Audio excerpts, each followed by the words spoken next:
ever been homesick before? Let me tell you about a time that I was. So I was in California like 2 weeks ago with View College. We were on a missions trip.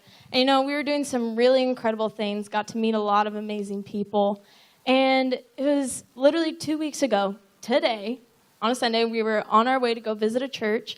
And, everyone's having amazing conversations in the car. They're laughing. Really, it's just filled with joy. And I'm sitting in my seat by myself. And I'm looking out the windows. All the palm trees are going by. And I'm pretending I'm in a music video. And all of a sudden, tears just start to fall down my face. So me, let me tell you, I'm a dramatic person. So me being dramatic, I take my sunglasses and I put them on so no one can see me cry. And I just started thinking to myself, I'm like, man, Kes, what is wrong? Everyone's laughing and you're here crying. This is kind of an awkward moment. And it was in that moment that it hit me. I was like, I'm homesick. That's really funny. I haven't been homesick since I was 5. Literally, I was homeschooled, never been homesick before. But here's the cool thing about this moment, is that Jesus has really begun to teach me about this, and I feel like this is a word for us this morning. May I be so bold to say that I believe that our souls are homesick.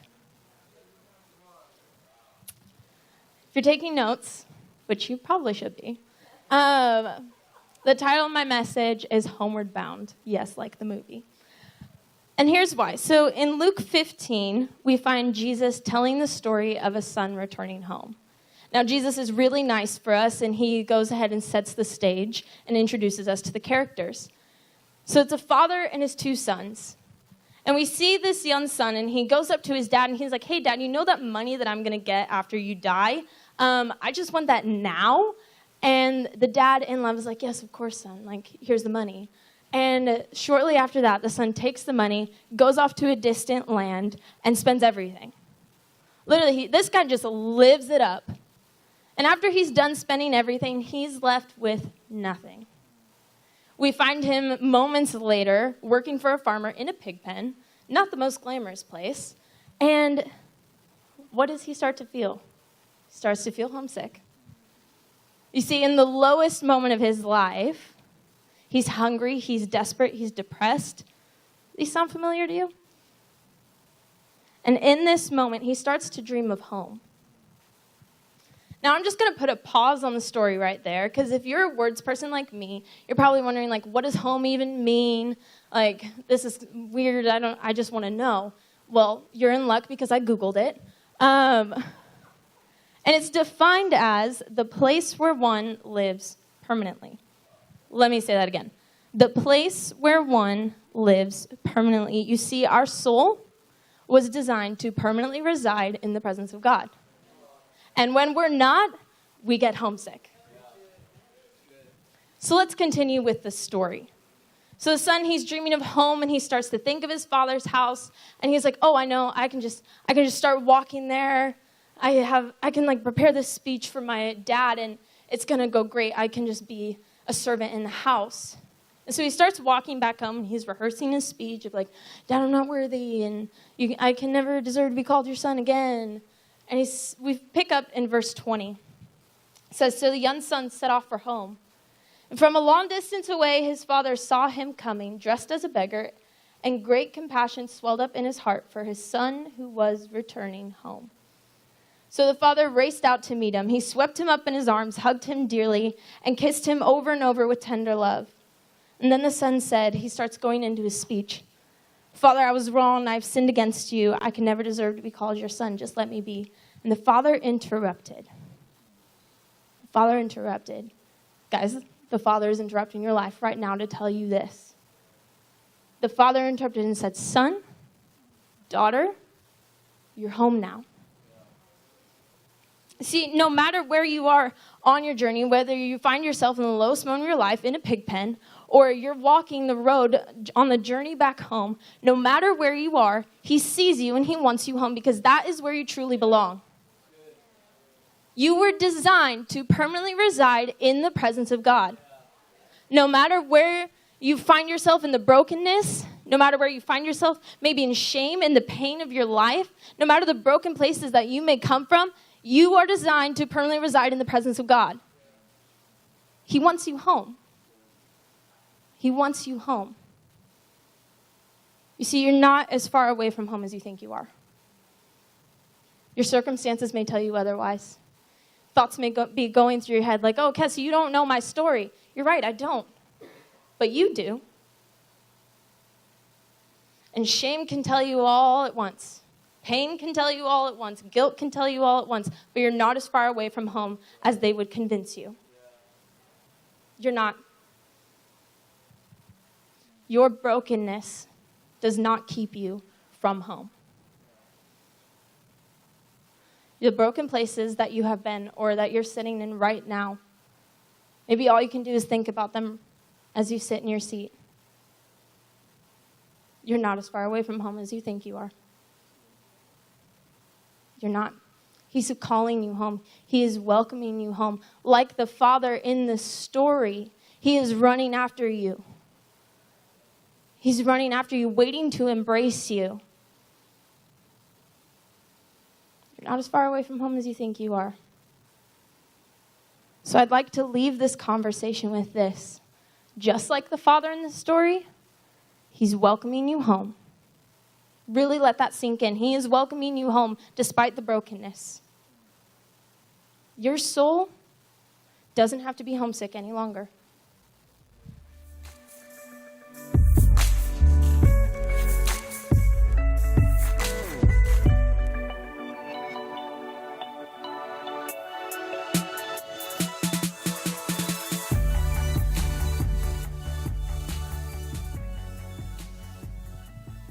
Am I in a relationship with God? Am I in a healthy relationship with God? This is something I had to ask myself about 2 months ago, 3 months ago, even after being in church my entire life. Every Sunday I was in church for the past 19 years. I'm in View College for the past 8 months, and I still had to ask myself, am I in a true, healthy relationship with God? I had to check my heart because every day I come in here, even though we're spending 3 days here, 8 hours a day, I wasn't in the right heart space. I was checking off boxes, and I wasn't giving my time when I was alone to the God, our Father. I think we need to check our hearts this morning and where we are spending our time when we're alone. I'm titling this message, A Date with God. I'm going to open up in Luke 4, verse 1. It says, Then Jesus, being filled with the Holy Spirit, returned from the Jordan and was led by the Spirit into the wilderness. This is Jesus right before he starts his ministry. He goes out and he spends 40 days in the wilderness just alone with God. I think everything we do should be focused on our alone time with God. If we want to lead people to Jesus, we need to be spending time with God. If we want vision for our future, we need to be listening to God in these moments. We need to be centered with our time around God and not just fitting him in. In Matthew 6:24, it says, No one can serve two masters, for either he will hate one and love the other, or he will be devoted to one and despise the other. I think we just need to ask ourselves, who are we serving? Are we serving ourselves with our time? Or are we giving it first to God? And everything should be flowing out of that. Mark 1:35, it says, Now in the morning, having risen a long while before daylight, he went out and departed to a solitary place, and there he prayed. This is Jesus in the story.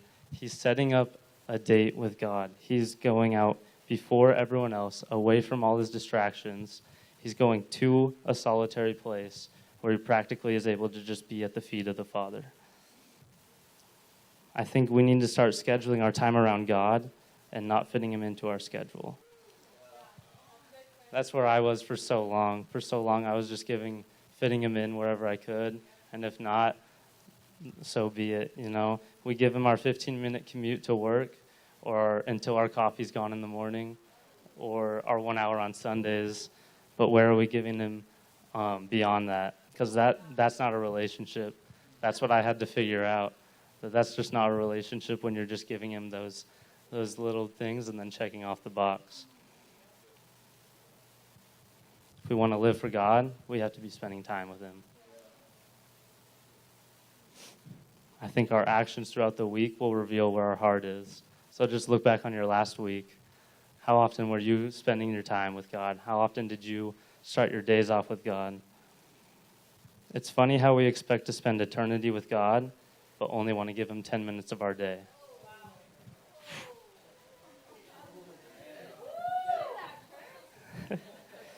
That's where I was. I was just giving him those 10 minutes.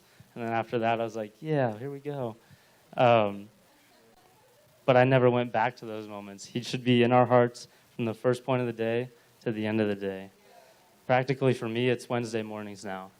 Every Wednesday morning, no one can touch that time. That's just me and God. I go out to a coffee place or I go out to a park or whatever it may be, and I just sit with God. I can listen, I can pray, I can read my devotions, but there's no time limit on that time. It's just me and God. Don't let anything come in between this. I just want to ask, when's the last time you just sat at the Father? When's the last time you went out and just sat with him? And if you're having trouble coming up with that, I think you need to set up a date with God and not let anything touch this, because it will change your life like it did mine.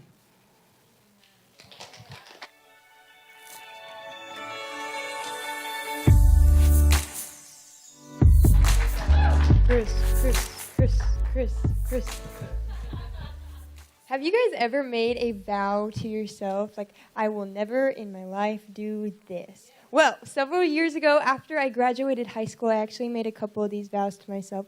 One of them was that I would never go to college. The second was that I would never be conventionally involved in American church ever again. Apparently, God's got jokes.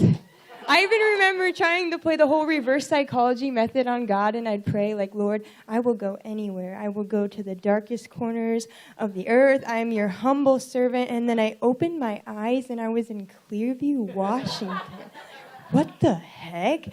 Lord, I think you made a mistake. Before that, though, I had spent some time overseas, and I remember when the Lord was first asking me to go to Thailand, and I was terrified. But what I've learned since then is that I'm actually more afraid of the church and of my neighbor and of myself than I ever was of any foreign country. And I think we all find ourselves in these places where we can go and we can do for people in other countries or on outreach or whatever, but for some reason it is so hard to minister to the people around us on a day-to-day basis.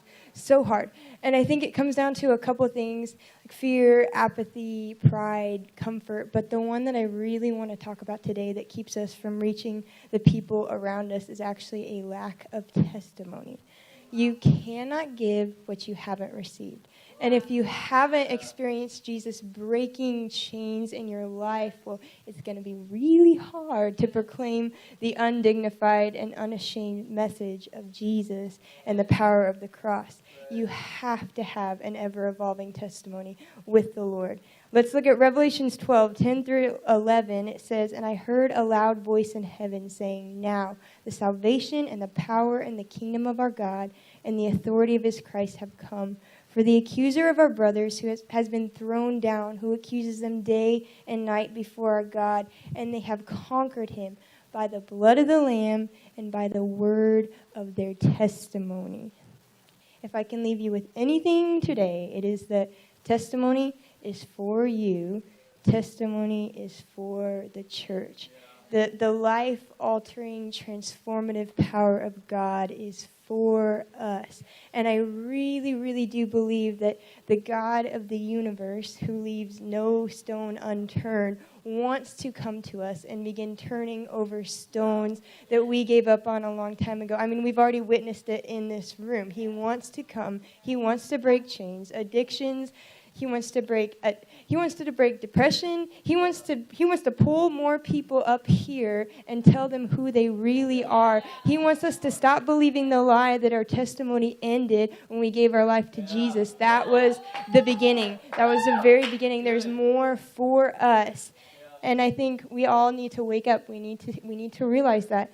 And I think part of the reason why I never wanted to be involved in the church again was because I would come And I would sit and I'd be surrounded by people who were just as bound by their struggles as when they first came to church. And I was one of those people. And it honestly scared me. And all I could think was, how the heck are we going to help free the captives outside of the walls if we ourselves are still bound? It doesn't work that way. And I think I've learned a couple things since then.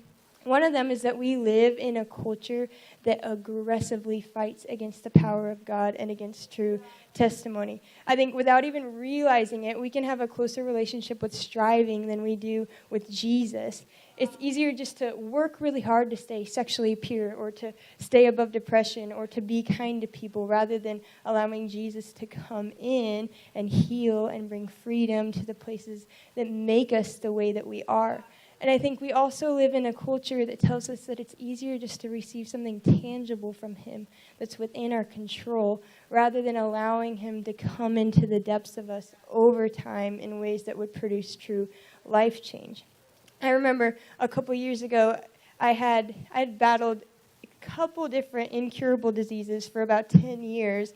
And after battling and almost dying, Jesus actually healed me. But what was really sad is that even after those miracles, I still did not have a fire for God.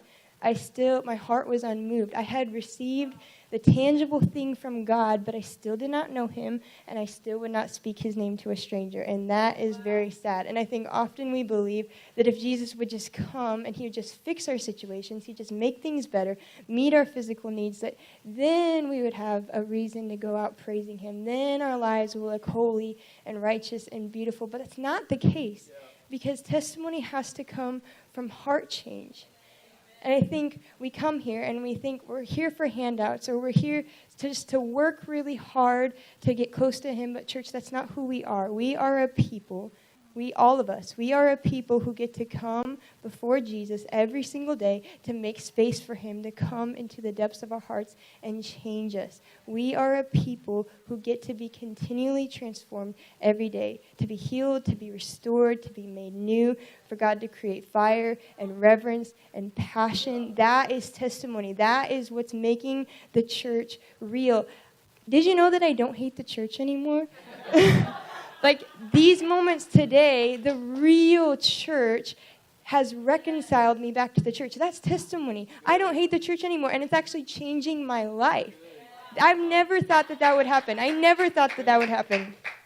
And I think we all need to get to that place where we take hold of what the church really is and begin walking in true testimony, walking in the power of God.